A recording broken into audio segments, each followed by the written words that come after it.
الحمد لله رب العالمين والصلاة والسلام على نبينا محمد وعلى آله وصحبه أجمعين أما بعد. Alors mes frères et sœurs, dans cet avant-dernier cours de ce séminaire, nous allons voir la 8e et Inch'Allah 9e cause du salut. La 8e cause du salut étant le fait de se prémunir contre l'orgueil et la tromperie envers soi-même, c'est-à-dire ceux qui sont imbus d'eux-mêmes, infatués, qui se prennent pour ce qu'ils ne sont pas. Le Cheikh Abdul Razzaq al-Badr, hafidhahullah, nous dit min mujibat an-najah alla yu'jab al-mar'u bi'amalihi as-salih. Parmi les causes du salut, le fait que l'individu n'admire pas ses œuvres.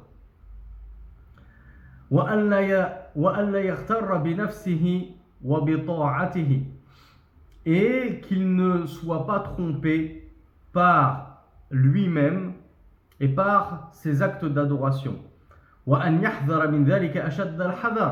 Et qu'il prenne garde contre cela très sévèrement. Plus il prendra garde à cela d'être trompé au sujet de sa propre personne et du peu d'actes du bien qu'il commet, et plus cela sera une cause pour son salut. Amma man ahmala hadha al-janib wa adkhala ala nafsihi al-ghurura wal-'ujba fa innahu halikun la mahala. وقد قال الشيخ حافظ الحكمي إلى آخر الأبيات. Donc le cheikh nous dit, quiconque prendra garde contre la tromperie de sa propre âme, de se tromper sur lui-même en se prenant pour ce qu'il n'est pas, en s'enorgueillissant de ses actes et de ses actions, il sera sauvé. Quant à celui qui ne prend pas garde à cela et qui néglige cet aspect-là, alors il va être justement trompé par sa propre personne, il va finir imbu de lui-même, infatué, et alors cela va causer sa perdition. Et cela est inexorable. Indubitablement, celui qui est touché par l'orgueil finira par périr, comme nous l'avons vu dans le cas de certains soufis. Savez-vous qu'est-ce que certains soufis, gourous soufis, prétendent, disent et font? Et cela touche à l'orgueil sans même qu'ils ne le sachent, sans même qu'ils ne le remarquent. Alors bravo à Léon qui voit tout à fait où je voulais en venir.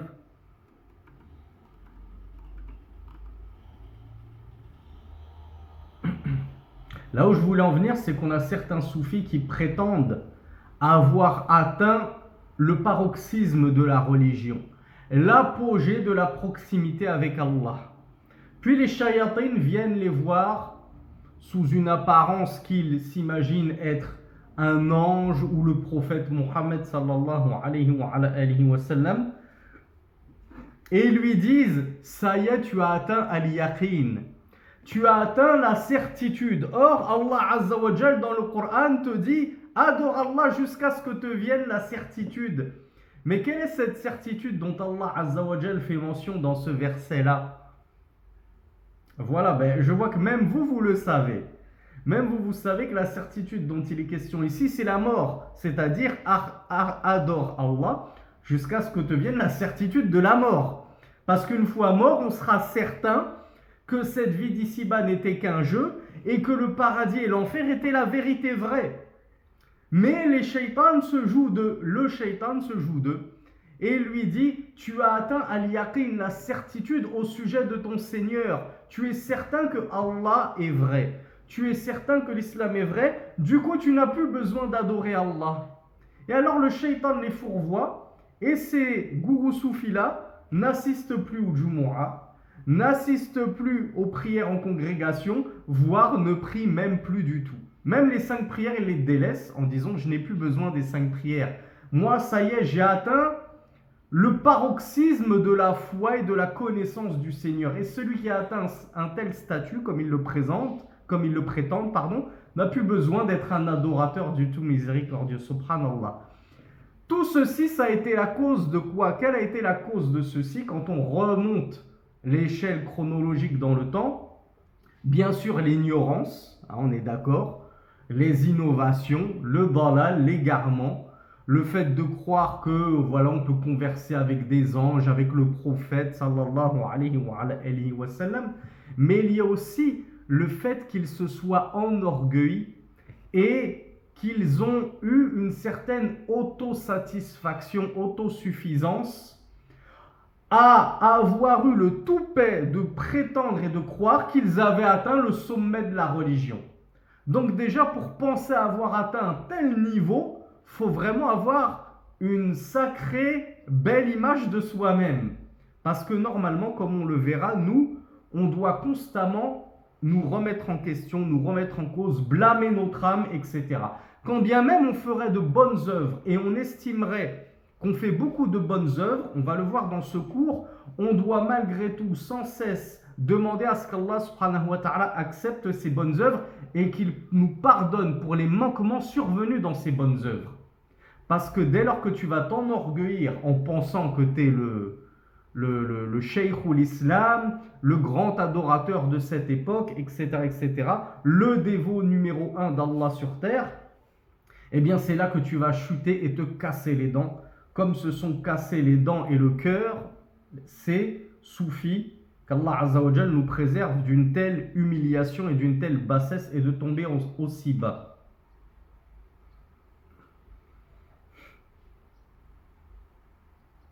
Donc le shir Abdur Razak al-Badr nous dit ce que j'étais en train de vous dire. Il nous dit al-wajib ala al-insan an ya'lama annahu muqassirun. Mais plutôt ce qu'il est obligatoire à l'individu, c'est qu'il sache qu'il est muqassir.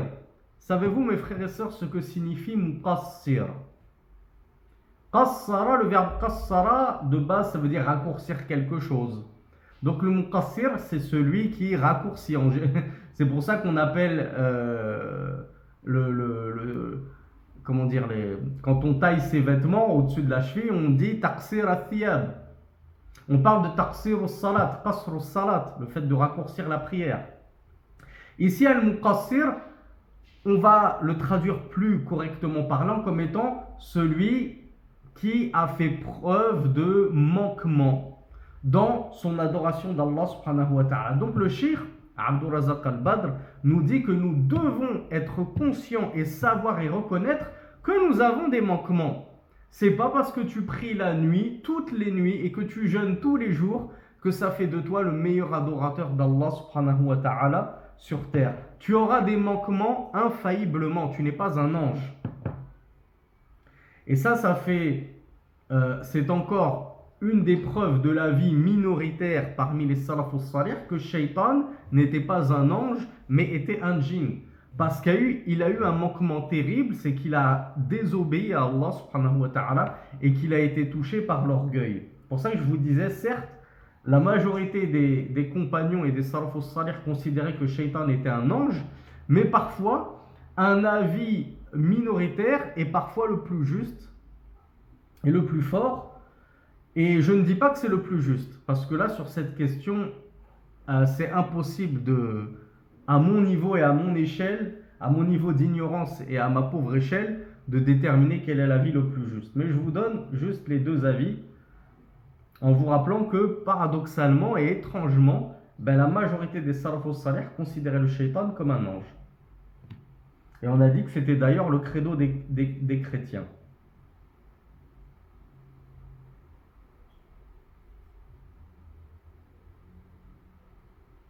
Le shir Abdur Razak al-Badr. Alors, avant de lire ses propos, je vais vous poser une question, mes frères et mes sœurs. Celui qui respecte toutes les obligations d'Allah subhanahu wa ta'ala et qui s'éloigne de tous ses interdits, comment on l'appelle déjà cette personne-là? Voilà, bravo. On l'appelle l'économe al-muqtasid. Je n'ai pas parlé de celui qui fait en plus des sunan, des mustahabbat, des choses surérogatoires, des œuvres surérogatoires. Donc quelqu'un qui se contente du minimum, c'est le muqtasid, c'est l'économe. Quelle sera sa place finale? Le paradis. Est-ce qu'il peut être touché par l'enfer? Non. Ah, j'ai eu un petit oui là. J'ai eu un petit oui qui a glissé. Ouh là là, j'ai eu deux oui. Deux vilains oui qui ont glissé. Il y en a qui dorment durant les cours, hein. C'est pas parce que les cours sont gratuits que vous pouvez y assister comme. Je vais imposer un tarif alors, hein. S'il faut vous obliger à payer pour que vous soyez un peu plus sérieux et que vous révisiez vos notes, euh, je vais pas m'en priver, hein. Ça mettrait un petit peu de beurre dans mes épinards et dans mon tagine. Donc le muqtasid, non, ne sera jamais touché par l'enfer, Inch'Allah subhanahu wa ta'ala. Pourquoi? Parce qu'il n'a rien fait pour mériter l'enfer. Il a accouru à tout ce qu'Allah Azza wa Jal lui avait rendu obligatoire et il s'est éloigné de tout ce qu'Allah subhanahu wa ta'ala lui avait rendu interdit. Mais ce muqtasid, cet économe, est-ce qu'il peut être muqassir? Est-ce qu'il peut avoir des défaillances, des manquements dans son adoration d'Allah subhanahu wa ta'ala?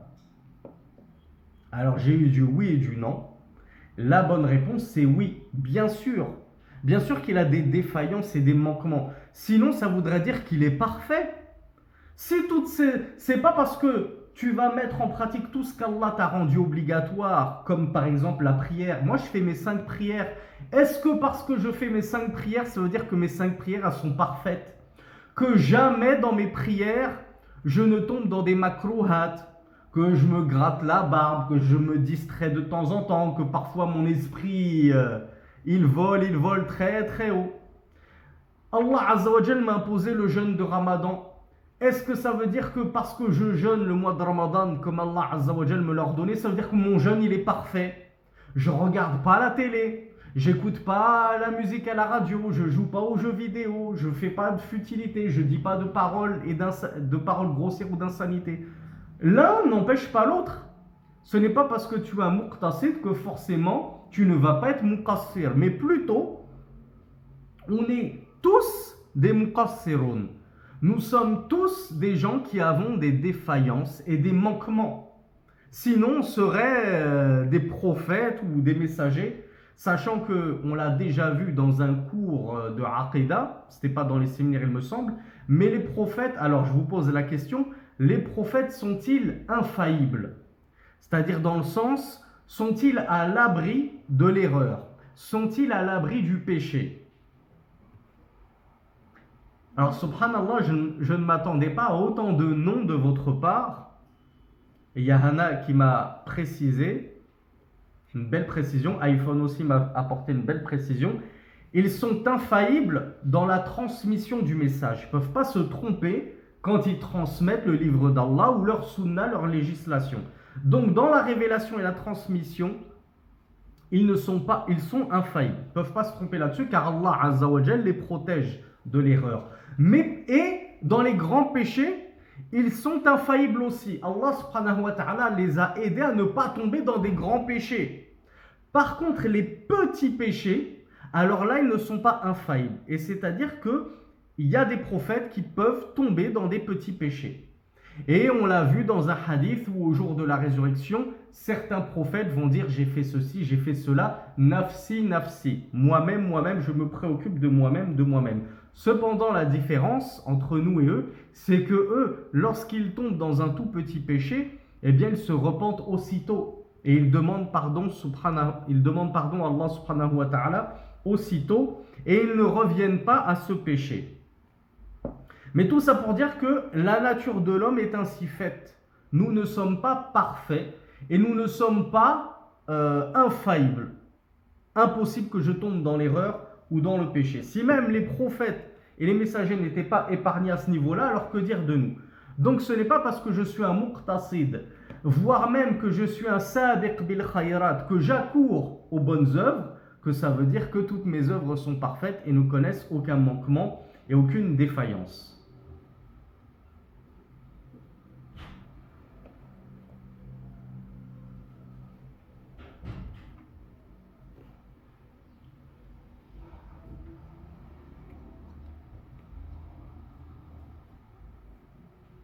Donc le cheikh Abdurrazzaq al-Badr nous dit Mahma balagha fi amalihi falan yuaddi. Alors, je vous ai posé cette question pour amener à une autre question. Maintenant, vous devriez tous avoir la réponse à cette deuxième question.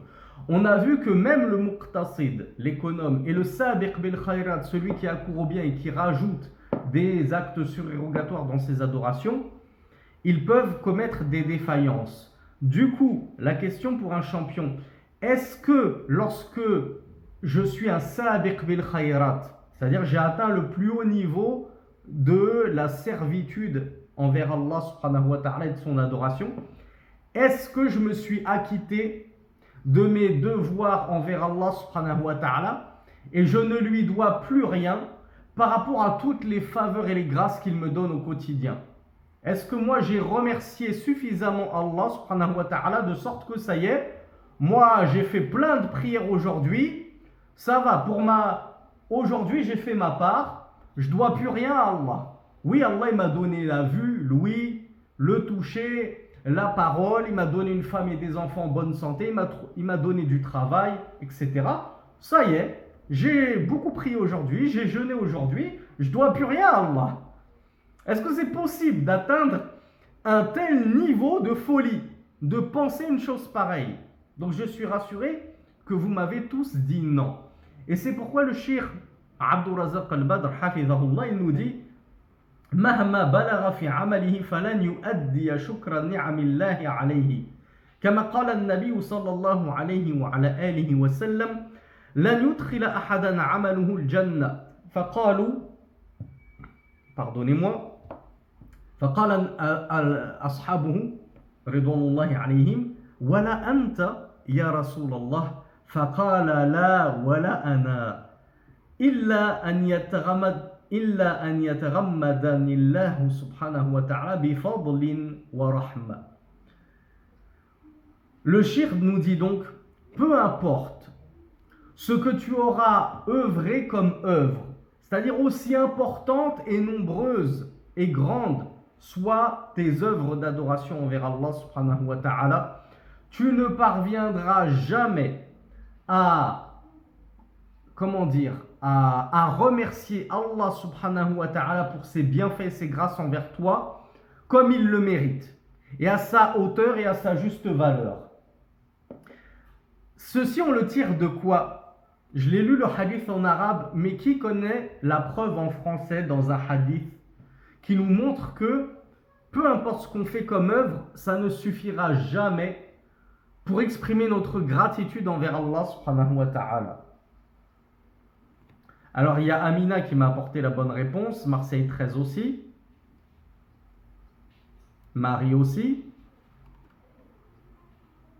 Abdou Samir aussi, iPhone aussi, Camille aussi. Bon, Allahumma barik. Il y en a plein qui ont su trouver la preuve en français de ce hadith. Alors je vais lire la source tout de suite.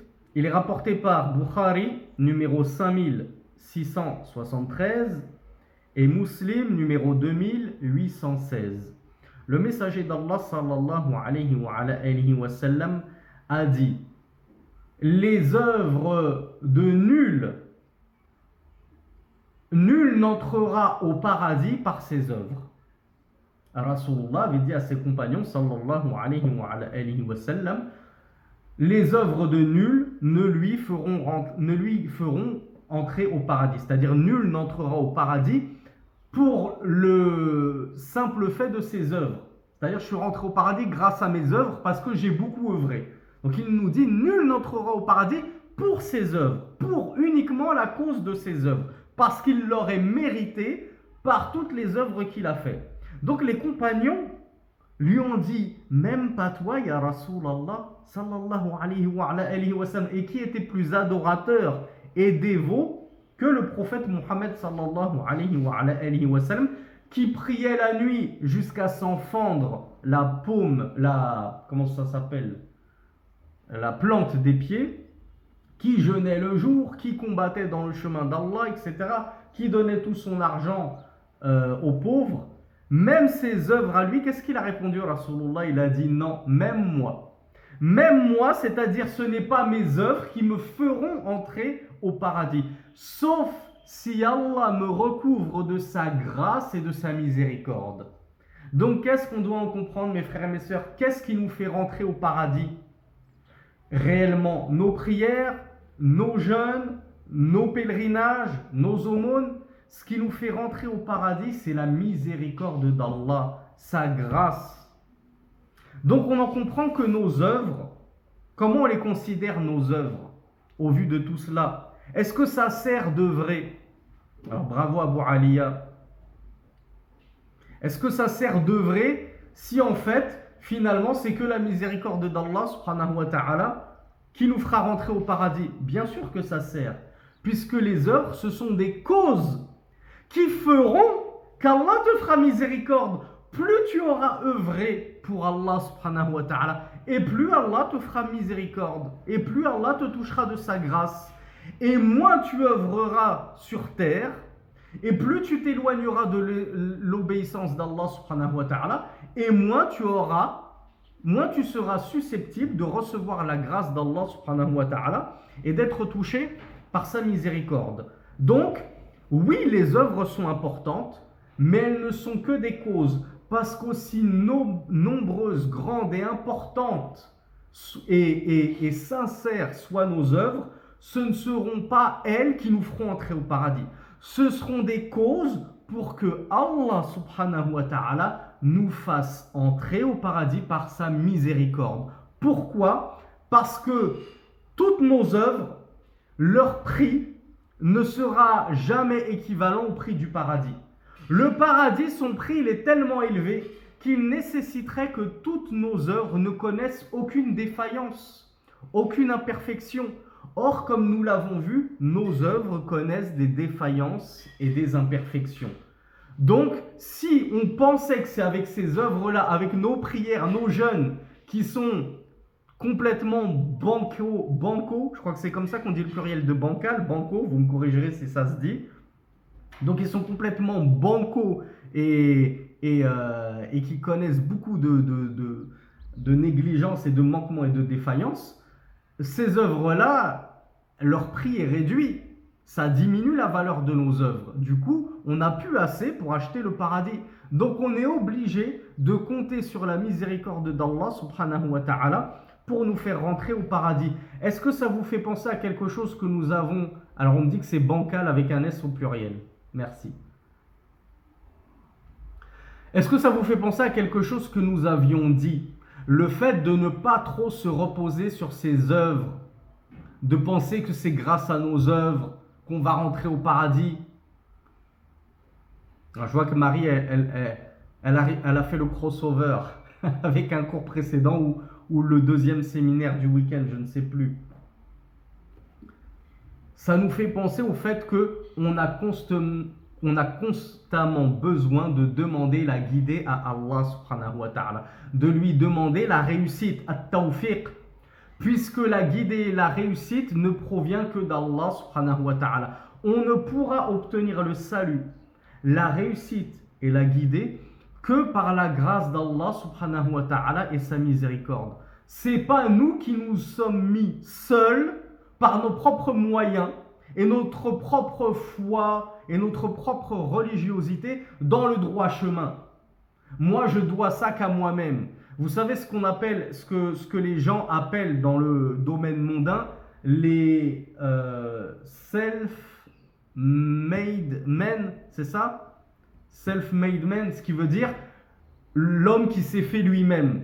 Za'ma, je suis arrivé au plus haut de l'échelle, je suis devenu la plus haute star du cinéma, de la musique, de l'humour, etc.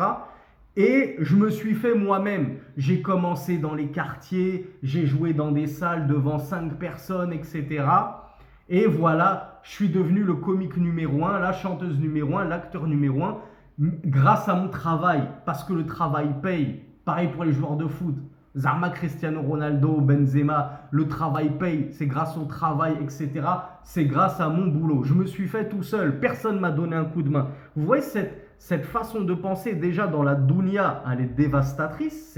Cela dénote d'un orgueil incroyable et d'une prétention incroyable. Mais alors quand tu en viens à penser comme ça dans ta religion, en pensant que si tu es arrivé à ce niveau de foi, si dans le talab ilm, tu es devenu tellement fort dans le talab ilm, tu connais les divergences dans le fiqh, tu connais la aqida mieux que personne, tu as appris Thalathat al-Usul par cœur, tu as appris Alfiyatu ibn Malik par cœur, etc. C'est grâce à moi, parce que j'ai bossé, j'ai passé des nuits blanches, c'est pas grâce à toi. Le tawfiq, la réussite ne vient que d'Allah subhanahu wa ta'ala. Donc là, on est en plein dans cette 8e cause du salut, c'est ne jamais se laisser impressionner par soi-même. Ne pas se regarder dans un miroir et s'admirer. Ah, je suis beau gosse. Beau gosse dans la religion. Ah, je suis beau gosse dans la religion. Je suis Masha'Allah. Masha'Allah, je porte le niqab. Qui est meilleur que moi? Moi, j'ai mis le niqab, les autres ne sont pas capables de le mettre. Là, quand tu commences à penser que tout ne t'éduque qu'à toi-même et à tes efforts, eh bien, c'est là que tu es tombé à ta perte sans même t'en rendre compte. Donc, on aura toujours besoin de demander à Allah subhanahu wa ta'ala la guidée, la réussite. Et il convient donc de se rappeler de ce hadith magnifique du prophète sallallahu alayhi wa sallam qui nous a dit que nul n'entrera au paradis par ses œuvres, c'est-à-dire pour la simple cause de ses œuvres, ni même lui.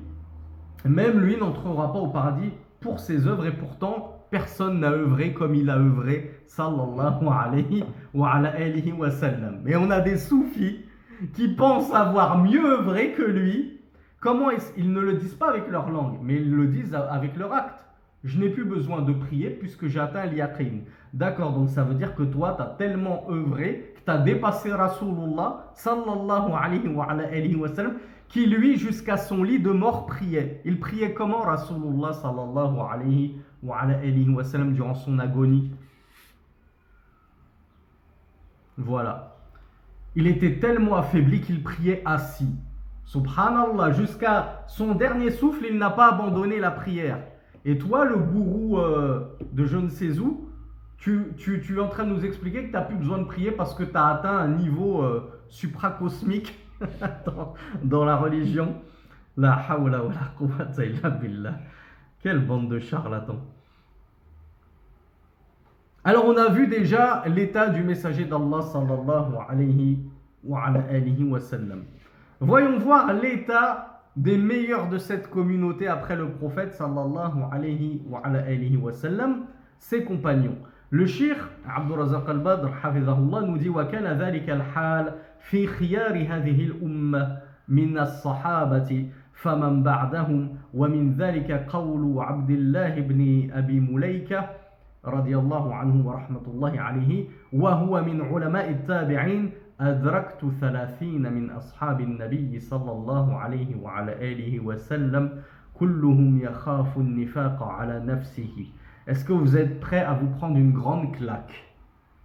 Une grande claque qui remet tout de suite les idées en place. Il y a un noble tabi'i, un élève de compagnon, Abdullah ibn Abi Mulaika, qui a dit « J'ai rencontré 30 compagnons du prophète sallallahu alayhi wa sallam. Chacun d'entre eux craignait pour lui-même l'hypocrisie. » Vous imaginez 30 parmi les compagnons du messager d'Allah sallallahu alayhi wa sallam qui ont accompagné le prophète sallallahu alayhi wa sallam de son vivant, ils avaient peur pour eux-mêmes de l'hypocrisie, qu'elle soit majeure ou mineure. Parmi l'hypocrisie mineure, l'ostentation, toutes ces choses-là. Donc ils craignaient l'hypocrisie sous toutes ses formes. Et nous on est là tranquille, on se couche sur nos deux oreilles comme on dit. On se couche le cœur apaisé, moi je suis bien, je suis intouchable, je suis un super bon musulman. Si je meurs dans mon sommeil, je vais aller au Firdaus direct. On n'a jamais peur de l'enfer. On n'a jamais peur de nos mauvais actes. On n'a jamais peur qu'Allah Azza wa Jal n'accepte pas le peu d'œuvres qu'on fait, parce qu'on en fait très peu des œuvres. Et on n'a même pas peur de l'hypocrisie. On n'a pas peur de tomber dans l'ostentation ou des choses comme ça. Et moins on a peur d'une chose, plus on la néglige et on se croit à l'abri, et plus quoi, mes frères et mes sœurs, plus grande est la probabilité de tomber dans cette chose.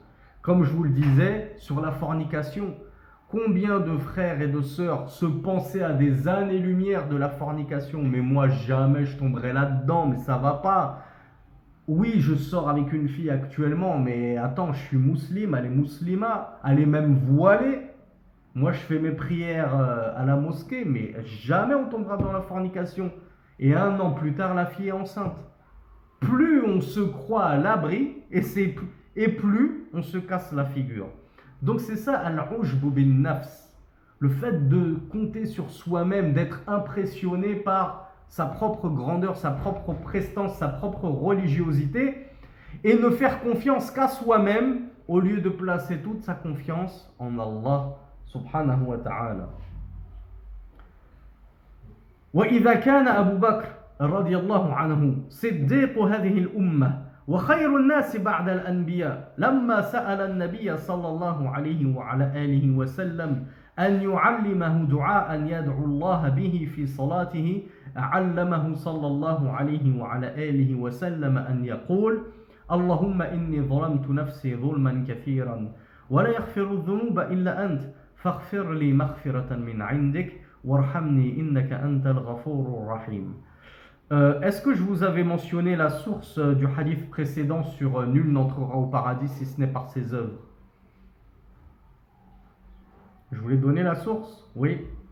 Bon, je la répète au cas où. Bukhari 5673 et Muslim 2816. Donc on a vu l'état du prophète sallallahu alayhi wa sallam. On a vu l'état de 30 compagnons du messager d'Allah sallallahu alayhi wa sallam. Et on va voir l'état de Abu Bakr. C'était qui Abu Bakr? Abu Bakr as-Siddiq, qui est-il? Le premier calife, le meilleur des compagnons et le meilleur compagnon du prophète sallallahu alayhi wa sallam, celui qu'il aimait le plus, et le père de celle qu'il aimait le plus, Aïcha radiyallahu anha. Et du coup, on peut dire que c'était le meilleur homme qui ait jamais foulé la terre après le prophète et les envoyés. Puisqu'il n'y a pas meilleur qu'un prophète, un messager. Puis les prophètes. Puis après, ce sont les compagnons des prophètes et des messagers. Et le meilleur de tous, c'était Abu Bakr as-Siddiq. Le meilleur compagnon de notre prophète Mohammed, du meilleur des prophètes, sallallahu alayhi wa sallam, wa radiyallahu anhu. Abu Bakr, il avait demandé à ce que le prophète sallallahu alayhi wa sallam lui enjoigne une invocation qu'il pourrait lire dans sa prière. Alors, c'est le moment, je prends mon stylo, mon crayon, ma feuille de papier où j'enregistre avec mon téléphone une doua super importante que je vous enjoins à apprendre par cœur en arabe et à invoquer. Et les savants nous ont expliqué qu'il était bon de la dire après le tashahhud. C'est-à-dire quand tu as fini ton tashahhud en prière, que tu as fait les douas, notamment Allahumma inni a'udhu bika min adhab al-qabr wa adhab al-nar wa min fitnati al-mahya wa al-mamat wa min fitnati al-masih al-dajjal. Et dans une riwaya wa min al-maghram wa al-mahram, tu dis. Alors ça c'est le prophète sallallahu alayhi wa sallam qui l'a enseigné à Abu Bakr. Allahumma inni zalamtu nafsi zulman kathiran. Ou Allah, j'ai causé du tort à moi-même d'une immense injustice, d'une grande injustice. Où j'ai beaucoup causé d'injustice à moi-même. Allahumma inni ظلمت نفسي ظلما كثيرا. Wallah, j'ai causé beaucoup d'injustice envers ma propre personne. ولا يغفر الذنوب إلا أنت.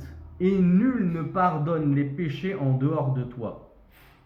ولا يغفر الذنوب إلا أنت.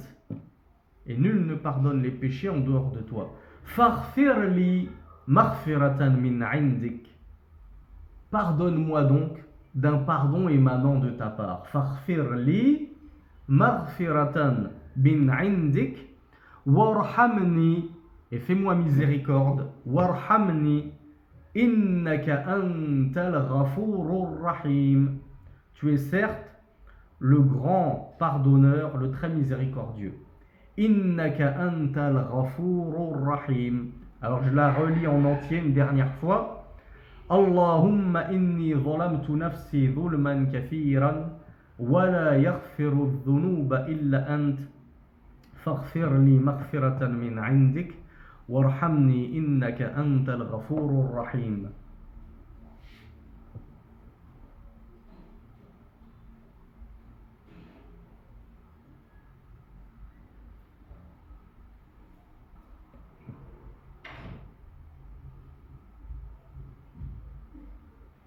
Donc le Cheikh Abdul Razak al-Badr de conclure en disant, si tel est le cas d'Abu Bakr, à qui le prophète sallallahu alayhi wa sallam avait enjoint de dire dans le début de cette invocation, j'ai certes causé envers moi-même une grande injustice. Je me suis causé du tort envers moi-même, un grand tort, du tort abondant, en abondance, subhanallah. Abu Bakr al-Siddiq, le prophète lui a dit, dis ça dans ta prière. Dis, j'ai causé du tort, de l'injustice envers moi-même, beaucoup d'injustice. Que dire de nous? Si Abu Bakr al-Siddiq s'est causé beaucoup d'injustice envers lui-même, et nous alors?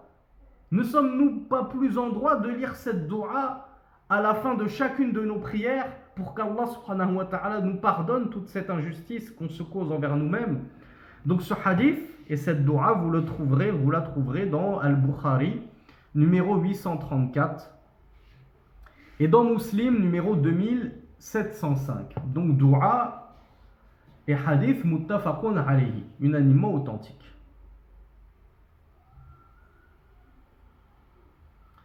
Cheikh al-Islam ibn Taymiyyah, rahmatullahi alayhi, nous dit فليس لأحد أن يظن استغناءه عن التوبة إلى الله سبحانه وتعالى والاستغفار من الذنوب بل كل أحد محتاج إلى ذلك دائما. L'imam Ahmed ibn Taymiyyah rahmatullahi alayhi a dit, il ne convient à personne de penser qu'il peut se dispenser de se repentir envers Allah et de lui demander pardon pour ses péchés, mais plutôt tout un chacun est besogneux et dans la nécessité de cela en permanence. Comme nous l'avons dit dans le cours d'hier, le repentir et la demande de pardon, c'est tout le temps, c'est en permanence. On ne doit pas penser qu'il y a certains péchés dont on n'a pas besoin de nous repentir. Tous les jours, on devrait demander pardon à Allah subhanahu wa ta'ala. Et d'ailleurs, tous les jours, on est censé demander pardon à Allah subhanahu wa ta'ala 17 fois. Puisque entre les deux prosternations, qu'est-ce qu'on dit? C'est quoi la fameuse dua qu'on dit? Toute simple, toute courte et toute simple. Bravo. Ce qu'on dit lorsqu'on se relève de la première sajda, de la première prosternation, on dit Rabbi ighfirli. Oh Seigneur, pardonne-moi. Donc on est censé demander pardon à Allah subhanahu wa ta'ala en permanence. C'est ce que nous a appris le prophète sallallahu alayhi wa sallam dans chacune de nos prières et dans chacune des unités de nos prières. Et d'ailleurs, quand on conclut la prière, qu'on a fini, qu'est-ce qu'on dit? Quelle est la première chose qu'on est censé dire après la prière? Bravo. La sunna du messager d'Allah sallallahu alayhi wa sallam, c'était de dire à 3 reprises astaghfirullah, je demande pardon à Allah. Donc encore une fois, tu as fini ta prière, direct tu demandes pardon à Allah subhanahu wa ta'ala 3 fois. Pour justement lui demander pardon pour tous ces manquements que tu as commis, ne serait-ce que dans ta prière. Toutes ces pensées comme ça qui t'ont détourné de ta prière et de la méditation et du recueillement que tu devais conférer à Allah subhanahu wa ta'ala dans ta prière. Donc le Cheikh Abdul Razak al-Badr nous dit en conclusion que le serviteur lorsque Allah Azza wa Jal lui accorde at-tawfiq, donc la réussite à œuvrer de bonnes œuvres, qu'il ne se repose pas sur ses œuvres et qu'il ne soit pas imbu de lui-même et trompé par ses œuvres, mais plutôt qu'il craigne que ses œuvres ne soient pas acceptées, car tu n'en sais rien. Akhi Urti, est-ce que toute œuvre valide, sahih, est-elle acceptée d'Allah subhanahu wa ta'ala? Pas forcément. Toute œuvre n'est pas forcément acceptée d'Allah subhanahu wa ta'ala. C'est pas parce qu'elle est valide en apparence qu'elle va être acceptée d'Allah subhanahu wa ta'ala. Qui a un exemple très probant pour tous nous mettre d'accord?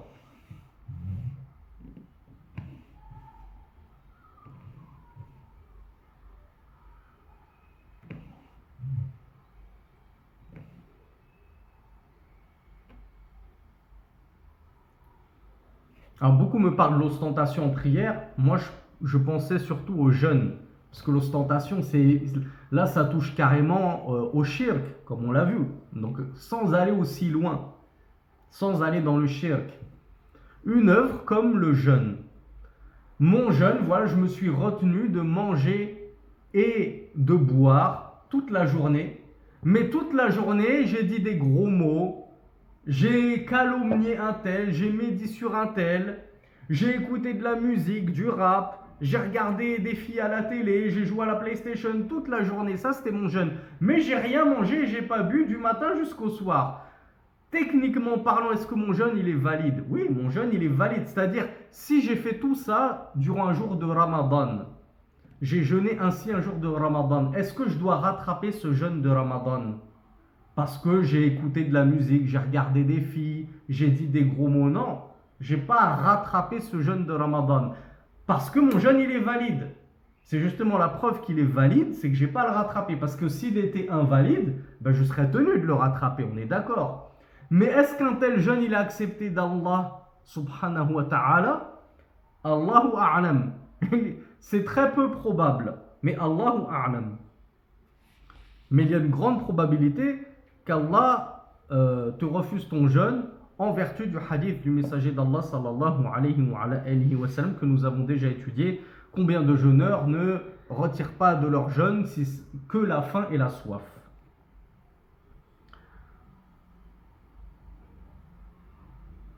Le Cheikh Abdul Razak al-Badr nous parle du verset 60 de la sourate Al-Mu'minun, les croyants. Allah subhanahu wa ta'ala nous dit وَالَّذِينَ يُؤْتُونَ مَا آتَوْا وَقُلُوبُهُمْ وَجِلَةٌ أَنَّهُمْ إِلَى رَبِّهِمْ رَاجِعُونَ. Et ceux qui donnent ce qu'ils ont donné, alors que leurs cœurs sont craintifs de retourner vers leur Seigneur.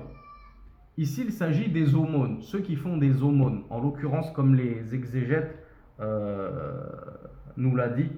Mais ça peut vouloir englober d'autres choses, comme on va le voir avec le tafsir du prophète sallallahu alayhi wa sallam lui-même. Donc ceux qui donnent ce qu'ils ont donné, tandis que leurs cœurs sont craintifs à l'idée du retour vers leur Seigneur. Aïcha radiyallahu anha, elle avait demandé au prophète sallallahu alayhi wa sallam, elle l'a questionné au sujet du sens de ce verset. Ahum alladhina yashrabuna al-khamr wa yasriqun. Est-ce que ceux-là, ce sont ceux qui boivent de l'alcool et qui volent? Est-ce qu'il s'agit de ceux qui ont peur de retourner vers leur Seigneur parce que justement ils font des péchés, et notamment des péchés majeurs, le vol et la consommation de boissons illicites? À votre avis, de qui s'agit-il dans ce verset-là? Qui sont ceux qui ont peur de retourner vers leur Seigneur et qui sont évoqués dans ce verset-là? Ce ne sont pas du tout ceux qui commettent des grands péchés. Bien au contraire. Le messager d'Allah lui a dit: La ya bint as-Siddiq, oh non, fille de as-Siddiq, c'est-à-dire fille d'Abu Bakr. Mais ce sont ceux, walakinnahum alladhina yasumun wa yusallun wa yatasaddaqun wa hum yakhafuna an la yuqbala minhum. Ce sont plutôt ceux qui jeûnent, ceux qui prient, ceux qui donnent des aumônes et ils craignent que cela ne soit pas accepté d'eux. Allahu Akbar. Allahu Akbar. Des gens qui adorent Allah subhanahu wa ta'ala comme il se doit et qui malgré ça ne se reposent pas sur eux-mêmes et sur leur laurier. Et ils craignent, leurs cœurs sont tremblants et craintifs que toutes ces œuvres-là, Allah subhanahu wa ta'ala leur rejette au visage et ne les accepte pas. Alors que dire de nous, mes chers frères et sœurs? Et ce hadith, en exégèse à ce verset, vous le retrouverez dans les Sunan d'At-Tirmidhi, rahmatullahi alayhi, numéro 3175.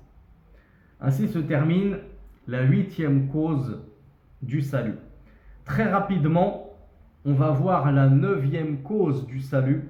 Je dis très rapidement parce que vous allez voir qu'elle est assez évidente et j'espère qu'elle n'a pas besoin de plus de détails que ça, bi'idhnillah. Donc, At-Tirmidhi 3175. Donc, Al-Mujib At-Tasi', la 9e cause du salut. Alors, non, je ne vais pas vous demander. تذكر الحساب والوقوف بين يدي الله سبحانه وتعالى والوقوف بين يدي الله سبحانه وتعالى. Le fait de se remémorer fréquemment le compte, c'est-à-dire le jour des comptes, le compte que tu rendras à Allah subhanahu wa ta'ala et ta tenue devant Allah subhanahu wa ta'ala. ومن أسباب النجاة تذكر ذلك اليوم العظيم الذي يقف فيه الخلائق بين يدي رب العالمين للحساب والمجازاة ولا يملك أحد لأحد نجاة ولا نفعا ولا ضرا كما قال الله سبحانه وتعالى وما أدراك ما يوم الدين ثم ما أدراك ما يوم الدين يوم لا تملك نفس لنفس شيئا والأمر يومئذ لله.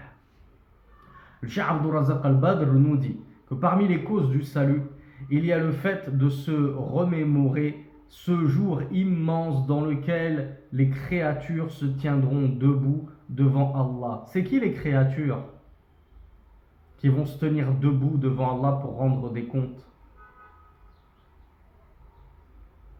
Les hommes et les femmes?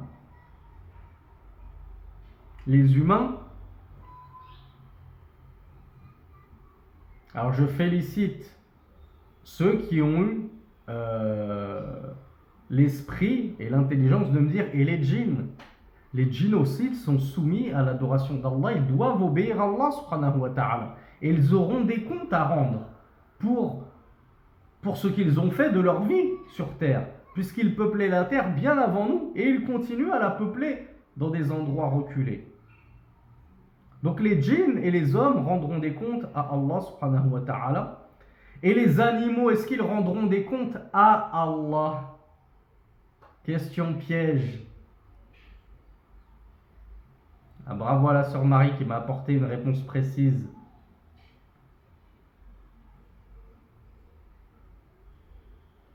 Alors les animaux ne rendront pas de compte à Allah subhanahu wa ta'ala puisqu'ils ne sont pas mukallafoun.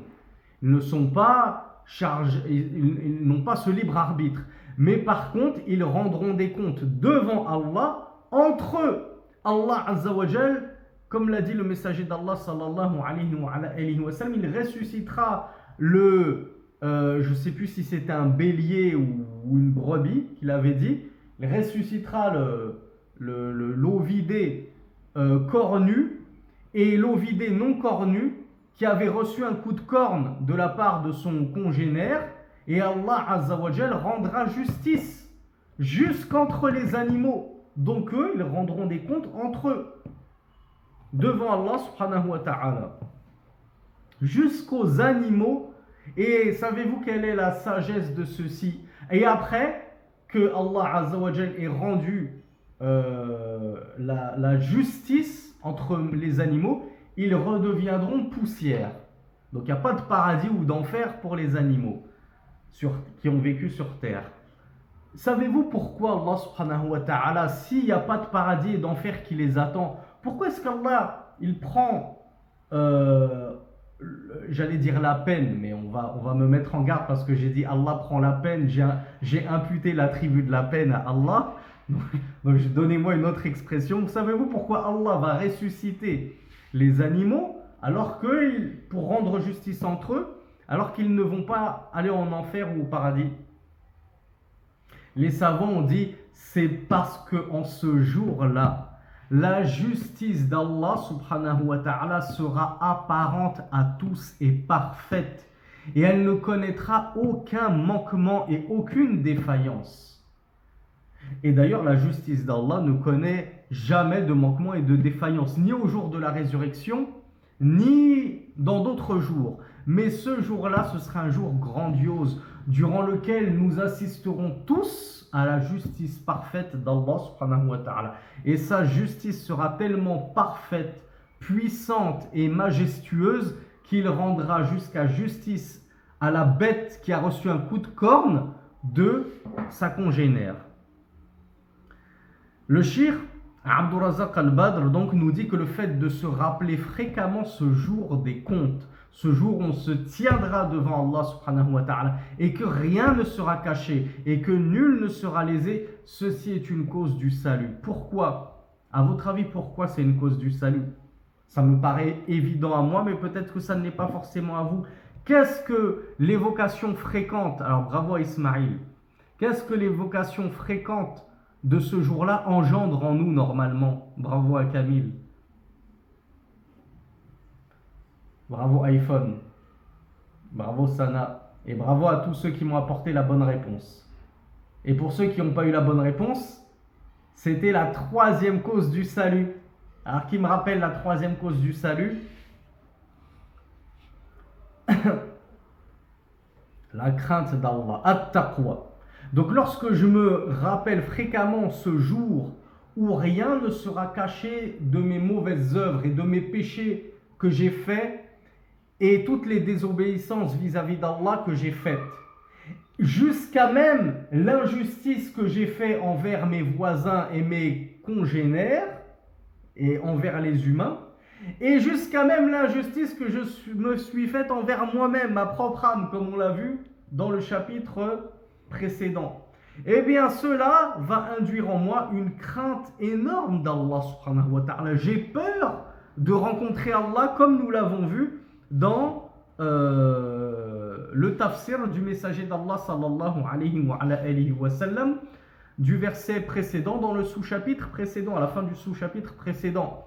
Ce sont des gens qui font la prière, qui font l'aumône, qui jeûnent et qui ont malgré tout peur de la rencontre d'Allah subhanahu wa ta'ala parce qu'ils ont peur que leurs œuvres ne soient pas acceptées. Eh bien nous, à force de penser à ce jour des comptes et à le remémorer, on devrait avoir la taqwa, la crainte d'Allah, de rendre des comptes à Allah subhanahu wa ta'ala sur tout ce que notre langue a dit, tout ce que nos yeux ont regardé, tout ce que nos oreilles ont écouté, tout ce que notre main a touché, etc. etc. Allah Azza wa Jal nous dit dans la sourate Al-Infitar, la rupture, du verset 17 au verset 19, et qui te dira ce qu'est le jour de la rétribution? Puis, qui te fera savoir ce qu'est le jour de la rétribution? Le jour où nulle âme ne détiendra pour une autre quoi que ce soit, et l'affaire tout entière appartiendra ce jour-là à Allah. Donc le Cheikh Abdurrazzaq al-Badr nous dit, lorsque le croyant se remémore ce jour et ses horreurs et ses difficultés, parce que ça va être un jour très difficile, notamment pour les infidèles et les transgresseurs, eh bien cela va engendrer en lui de la peur et une préparation pour l'au-delà. Il va se préparer à ce jour. Celui qui a un rendez-vous avec son patron pour demander une augmentation, est-ce que vous ne pensez pas qu'il répète toute la matinée devant le miroir le matin, avant la confrontation fatidique avec son patron? Celui qui a rendez-vous avec une jeune demoiselle pour demander sa main en mariage, vous ne croyez pas qu'il répète toutes les questions qu'elle pourrait lui poser? Est-ce que tu vas au Jumu'ah? Est-ce que tu fais tes prières à l'heure à la mosquée, etc.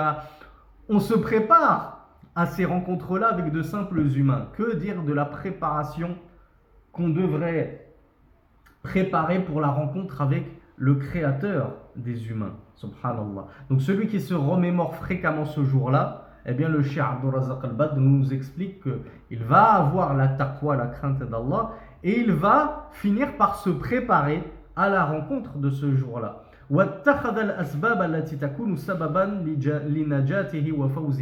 Et alors il va faire les causes et mettre en pratique toutes les causes qui vont lui permettre d'obtenir le salut pour le jour de cette rencontre-là. Toutes les causes que nous avons vues précédemment et la dernière que nous verrons demain, incha'Allah. هذا والله أعلم وصل اللهم على نبينا محمد سبحانك اللهم وبحمدك أشهد أن لا إله إلا أنت أستغفرك وأتوب إليك وآخر دعوانا أن الحمد لله رب العالمين. Alors, je m'excuse, je vous ai fait une feinte. Il reste 5 minutes, je pensais qu'il ne restait pas le temps, et ça nous permet de lire un athar d'Al-Hassan al-Basri. Alors, même pas, on a encore une petite page, excusez-moi pour la feinte. Le Cheikh Abdul Razak Al-Badr nous dit وَلِهَذَا بَيَّنَ اللَّهُ سُبْحَانَهُ وَتَعَالَى أَنَّ الَّذِينَ نَجَوْا فِي الْآخِرَةِ يَذْكُرُونَ أَنَّ استحضارهم في الدنيا للحساب والمجازاة كان سببا في فوزهم ونجاتهم. Le Cheikh Abdul Razak Al-Badr nous dit qu'Allah Azza wa Jalla a clarifié dans le Coran que ceux qui ont été sauvés dans l'au-delà, ce sont ceux qui se rappelaient fréquemment dans la dunya le jour des comptes et de la rétribution, et que ce rappel a été une cause de leur salut. En effet, on trouve dans la sourate Al-Haqqa, versets 19 et 20, فَأَمَّا مَنْ أُوتِيَ كِتَابَهُ بِيَمِينِهِ فَيَقُولُ هَاؤُمُ اقْرَءُوا كِتَابِيَهْ إِنِّي ظَنَنْتُ أَنِّي مُلَاقٍ حِسَابِيَهْ. Allah nous dit, quant à ceux qui vont recevoir leur livre dans la main droite, quant à celui qui va recevoir son livre, dans la main droite, il dira, venez, lisez mon livre. Certes, je savais que, parce que Vanna, parfois ça a le ma'na, le sens de al-yaqin, la certitude. Donc certes, j'étais certain de rencontrer mon compte. Donc dans ce verset, Allah Azza wa Jalla nous parle de ces gens-là qui vont recevoir leur livre dans la main droite et qui n'auront pas peur. Ils n'auront pas peur parce qu'ils auront le salut, la paix, la tranquillité, parce qu'ils ont bien œuvré dans cette vie d'ici-bas. Et alors ils diront, mais lisez mon livre. Lisez mon livre. Pourquoi? Parce que je savais que j'allais rencontrer mon Seigneur durant ce jour-ci, le jour des comptes. Et du coup, je me suis préparé à ce jour-ci. J'ai œuvré pour ce jour-ci. Toute ma vie, je l'ai dédiée pour avoir le salut durant ce jour-ci. Donc ils auront al-amn, la tranquillité, la sérénité, comme Allah Azza wa Jalla nous le dit dans de nombreux versets. La khawfun alayhim wa la hum yahzanun. Ils n'auront aucune peur et ils ne seront pas attristés.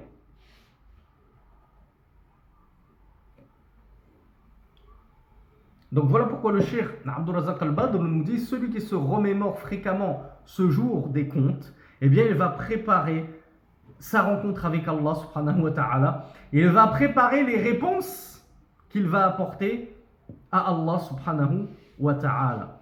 Et enfin donc, on avait, que je le retrouve, le athar d'Al-Hassan al-Basri, où Al-Mughira ibn Mukhadish l'avait questionné et il lui avait dit, Ya Aba Sa'id, kayfa nasna'u bi mujalasati aqwamin hahuna yuhaddithunana hatta takada qulubuna an tatir. Il avait dit, oh Abu Sa'id, il avait posé la question à Al-Hassan al-Basri. Aba Sa'id, c'était sa kunya.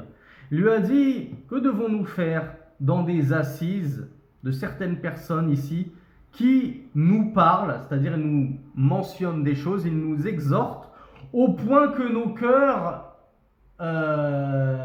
sont proches de s'envoler. En d'autres termes, il lui dit qu'est-ce qu'on doit faire dans ces assises avec ces gens-là qui nous font des exhortations tellement puissantes qu'elles nous font frissonner et peur et qu'on est pétrifié de terreur. Qu'est-ce qu'il lui a dit Al-Hassan al-Basri? Et on va terminer là-dessus parce que sa parole elle est incroyablement belle, elle est magnifique. Al-Hassan al-Basri, alors je vois que Marie le connaît, Allah, je suis fort impressionné. Et ceci augmente mes suspicions que certains lisent le livre et le comprennent avant le début du cours, parce que c'est impressionnant de connaître cette histoire-là. Allahumma barik à la sœur Marie, je la crois. Je crois notre sœur, Allahumma barik. Il lui a dit au shir, par Allah, ça me fait rire parce que je me suis pris une mise en garde par un vieux, mesquin, une personne âgée, il a pu toute sa tête, qui a mis en garde contre moi parce que j'ai dit que les salafus salih, ils juraient très fréquemment. Et ne peut ignorer ceci que quelqu'un qui n'a pas étudié, qui a que très peu étudié. Suffit de lire la biographie du prophète, la biographie des salafus salih, pour voir qu'il jurait fréquemment, comme on l'a vu. Comme on l'a vu, le prophète avait juré dans le cours d'hier. Aujourd'hui, on a encore un wallah, subhanallah. Il faut vraiment avoir très peu étudié pour ne pas savoir que les pieux prédécesseurs juraient fréquemment. Donc il lui a dit par Allah, que tu fréquentes des gens qui te font peur jusqu'à ce que tu atteignes la paix. C'est-à-dire que jusqu'à ce que tu rencontres Allah subhanahu wa ta'ala en étant en paix, parce que ces gens-là t'ont tellement fait peur que tu as pris tes prédispositions et tu t'es tenu à carreau dans ta religion, parce qu'ils te disent attention, si tu fais ceci c'est l'enfer, attention, si tu fais cela c'est un péché, attention, si tu fais ceci c'est du shirk. Donc ils t'ont tellement fait peur que tu finis par rencontrer Allah subhanahu wa ta'ala en étant en sécurité parce que leurs exhortations ont eu un effet bénéfique sur toi. Eh bien, il nous dit, il t'est préférable de fréquenter des gens qui te font peur jusqu'à ce que tu connaisses la paix et que tu rencontres et que tu atteignes la tranquillité et la paix, plutôt que tu fréquentes des gens qui te tranquillisent jusqu'à ce que tu rencontres justement la terreur et les craintes du châtiment de la tombe, du châtiment dans l'au-delà, la traversée du pont que tu vas faire à quatre pattes, sur les genoux, etc. Tellement ces gens-là t'auront tranquillisé. Elle n'est pas incroyable cette parole? À qui elle vous fait penser cette parole, notamment la deuxième partie?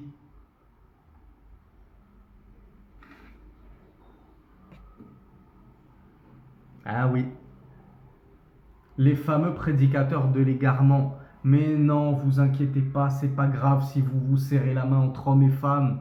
Mais non, c'est pas grave, Ourti, si t'enlèves le voile pour le travail. C'est daroura, c'est une nécessité de travailler, il faut bien gagner ta vie. Mais oui, mon frère, tu peux acheter un crédit en France. Ben bien sûr, tu vas pas passer toute ta vie à payer des loyers et du jour au lendemain, on te chasse de ta demeure, tu te retrouves sous les ponts avec ta famille. Tous ces gens-là qui vous tranquillisent, comme nous le dit Al-Hassan al-Basri, te font croire que la religion c'est un jeu. Sois tranquille, Allah il est doux, Allah il est clément, il veut pas pour nous la difficulté, tranquille. Tu peux pas prier à cause du travail, c'est pas grave mon frère, mais tu rattrapes toutes tes prières quand tu rentres à 22h du soir, il n'y a aucun mal. La foi c'est dans le cœur.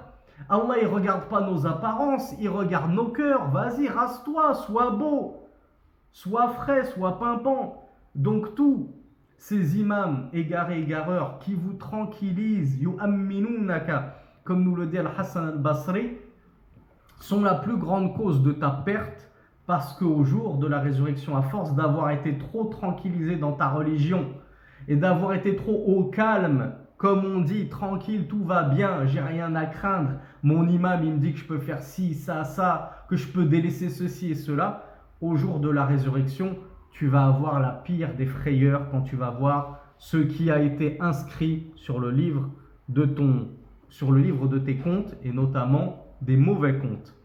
هذا والله أعلم وصلى اللهم على نبينا محمد سبحانك اللهم وبحمدك أشهد أن لا إله إلا أنت أستغفرك وأتوب إليك